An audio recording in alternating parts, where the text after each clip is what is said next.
Shalom à tous et à toutes. Comment doit-on se conduire lorsque la veille de Pessah tombe Shabbat? Comme cette année par exemple en 2021, bien vous le savez, Pessah va commencer samedi soir. Et ça pose un vrai problème. Comment s'organiser pendant le Shabbat? On est la veille de Pessah. Alors on va expliquer les deux manières. Il y a une manière classique et il y a un conseil que donne ici le Rav Yosef qui règle énormément de problèmes. Donc on va expliquer Bezrat Hashem les incidences et les deux manières différentes de pouvoir vivre ce dernier Shabbat avant Pessah. Alors d'abord, première incidence, c'est bien entendu l'abdikat Hametz. Cette année, évidemment, comme la veille de Pessah, c'est Shabbat, évidemment, on ne peut pas faire l'abdikat Shabbat, bien entendu.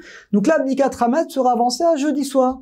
Donc jeudi soir, à la tombée de la nuit, vous pouvez prendre votre lampe, la petite lampe électrique, vous faites la bracha comme d'habitude, al bio Hametz, vous cherchez le Hametz, vous l'annulez après. Donc ça, c'est la première différence. On fera l'abdikat Hametz, bien entendu, jeudi soir.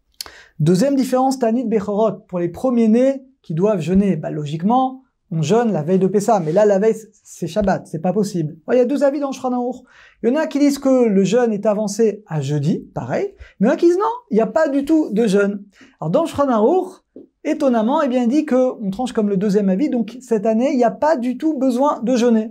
Mais néanmoins, nous dit le Rav Yosef, comme c'est très facile aujourd'hui d'écouter, c'est très facile d'écouter un sioum, vous pouvez écouter même par téléphone, sur internet en direct, vous écoutez un sioum. Si vous pouvez écouter un sioum, c'est mieux. Si vous ne pouvez pas, il n'y aura pas dans ce cas-là besoin de jeûner. Également, les papas qui jeûnent pour leurs enfants, tant qu'ils ne sont pas encore bar mitzvah, n'auront pas besoin cette année de jeûner.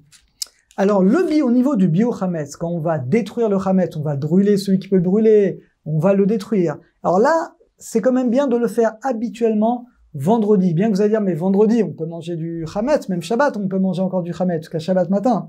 Mais quand même, pour ne pas s'embrouiller avec les autres Pessah, c'est bien, vendredi matin, de prendre pareil, avant 10h30 le matin, comme on fait chaque année, habituellement, de prendre le Hametz, celui qui peut aller le brûler, il le brûle, etc. Comme ça, ça nous permet de ne pas nous embrouiller avec finalement les autres années. Et là, on arrive au vif du sujet. Comment on va vivre ce Shabbat la veille de Pessah? Alors vous avez deux manières. La première manière, c'est la manière que moi j'appelle la manière compliquée, mais que la plupart des gens font. C'est quoi compliqué? Vous achetez des pitotes, vous faites très attention, vous allez acheter de la belle vaisselle jetable, parce que Shabbat, il faut de la belle vaisselle, vous allez manger en faisant très attention de ne pas mettre de miettes nulle part, vous pourrez manger comme ça vendredi soir, samedi matin, il faudra prier très tôt, il faudra finir de manger selon l'heure du pays dans lequel vous êtes, entre 10h, 10h30 le matin. Il faudra finir votre deuxième repas très tôt. Et Seuda Shlichit, il faudra la faire avant 15h avec de la matzah shira. Alors c'est une solution. La plupart des gens font comme ça, mais c'est compliqué. D'abord, c'est très stressant. Les femmes, elles supportent pas. C'est très stressant parce qu'on a peur. Le pain, faut pas qu'il touche la table et les ustensiles. En fait, le risque, s'il y a des enfants, le risque, c'est qu'on n'est pas à l'aise. On pourra pas vraiment profiter, kiffer notre Shabbat. On va être dans le stress, on va être dans l'angoisse. Il y en a qui vont pas manger à la table parce qu'ils ont peur qu'il y aura des miettes. Il y en a qui vont bâcler le repas. Il y en a qui vont manger dans des ustensiles un petit peu n'importe comment. Et donc finalement, c'est pas vraiment le vrai kavod du Shabbat. On va dire que c'est pas finalement exceptionnel. Et dans ce cas-là, les gens qui font comme ça, les restes de pain, faut qu'il y ait moins de kazaït. Ils le jetteront bien entendu aux toilettes. Il n'y a pas vraiment de choix parce il y a une mitzvah de s'en débarrasser. Ce n'est pas un manque de respect parce qu'il y a une mitzvah de s'en débarrasser. Donc, c'est la première catégorie de gens qui font comme ça, mais quand même, ça pose beaucoup de problèmes. Le Rav Yosef, on n'est pas obligé, mais c'est un conseil que donne le Rav Yosef. Il dit, moi, je vous propose une meilleure solution qui enlève toutes ces galères. Quelle est cette solution? Nous dit le Rav Yosef, notre maison à nous, elle va déjà cacher les Pessah déjà depuis vendredi. Ça que c'est, nous, ça y est. Notre Shabbat, on mange dans les ustensiles de Pessah. Toute la maison, elle est cachée les Pessah. Il n'y a pas une goutte de Hametz qui va être chez nous. Alors, vous me dire, d'accord, mais comment on va faire les 3 seudot de Shabbat? Eh bien, nous dit le Rav Yosef, on peut faire les seudot de Shabbat avec de la matzah, mais vous chez cuite. C'est quoi de la matzah cuite? Tout simplement, mesdames, vous avez votre plat de Pessah. Ça peut être une soupe, ça peut être de la friture, ça peut être ce que vous voulez. Prenez des matzot entières et vous les laissez cuire quelques minutes sur le feu, vous laissez les matzahs cuire dans le plat. Et donc, vous avez le goût de la soupe, de la viande, de votre plat qui va s'imprégner dans la matzah. Donc, vous faites cuire le nombre de matzot que vous avez besoin, on va dire, je sais pas, une dizaine de matzot, vous les enlevez. Ces matzot-là, Ce sont des matzot qui sont cuites. Et nous dit le Rav, elles gardent leur statut de motzi, c'est pas maisonnote. Parce qu'elles gardent finalement le statut du pain.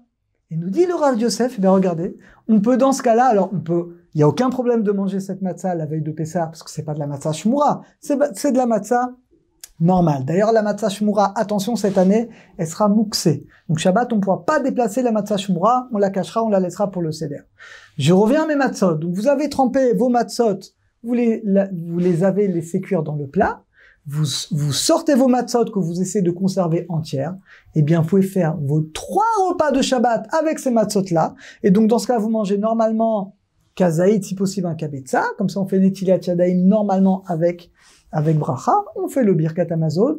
Et on peut faire toutes les seudas de Shabbat comme ça. Et seuda shlishit, on la fera très tôt. Il faudra la terminer à peu près avant 14h30, 15h, selon le pays dans lequel vous êtes. Mais en tout cas, on terminera seuda shlishit avec cette matzah cuite.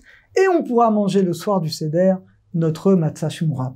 Alors, dit le Rav Yosef, cette deuxième solution, elle est préférable. En fait, d'abord, ça nous permet de passer un Shabbat dans la joie. Pas dans les cris, pas dans le stress, pas dans il reste des miettes et comment on va faire. Toute notre maison, elle est déjà cachée à l'épaisseur. Donc nous, vendredi matin, on annule totalement le chametz. Ça y est, on n'a plus de chametz à la maison. On est débarrassé du chametz. Et donc, en faisant ça, vous réglez beaucoup de problèmes. Donc, résumé, soit encore une fois avec des pitotes, et les restes, comme moins de kazaït, vous jetez aux toilettes et vous devez faire très attention de vous débarrasser de la vaisselle, qu'il n'y ait pas de miettes nulle part, etc.